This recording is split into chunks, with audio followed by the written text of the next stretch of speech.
Hello, I'm Lenore Moudou. Vincent McCurry is off today. This is Africa 54.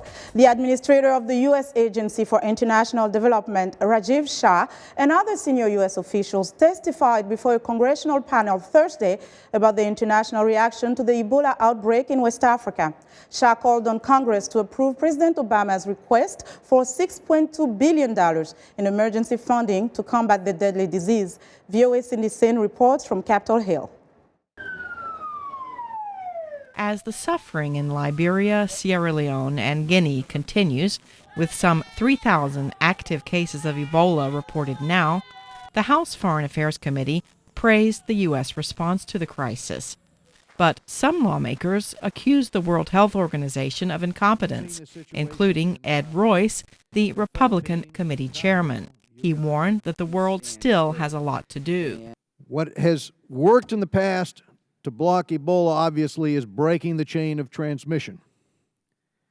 But without us doing that, Ebola will continue to spill across borders and economies will be devastated in Africa. Governments will fail. Tens of thousands will die. Most members said they support providing the emergency funding the Obama administration is asking for, and also called on countries around the world to step up their efforts. Ranking member Democrat Elliot Engel. As I have said, the U.S. cannot meet this challenge alone. Ebola is a global challenge requiring a global response. Fortunately, international efforts to control the epidemic in Liberia, Sierra Leone, and Guinea have increased, both in terms of financial support and on-the-ground assistance. USAID Administrator Rajiv Shah said he had met with 65 burial teams on his recent visit to Liberia, and that these efforts are really helping to bring down the number of new infections to that country. He said the U.S. is also reviewing new options for protective suits for healthcare workers, because they are at greatest risk of contracting the virus when taking off the protective gear. But Shah rejected calls from Royce and others for a travel ban on people from the most affected countries.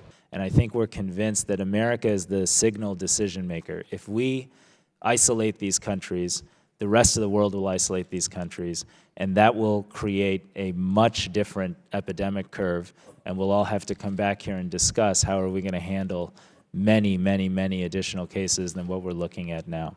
Shah said the international community should also be prepared for the Ebola outbreak to be followed by a hunger crisis in the region and get ready to provide quick relief. Cindy Saine, VOA News on Capitol Hill.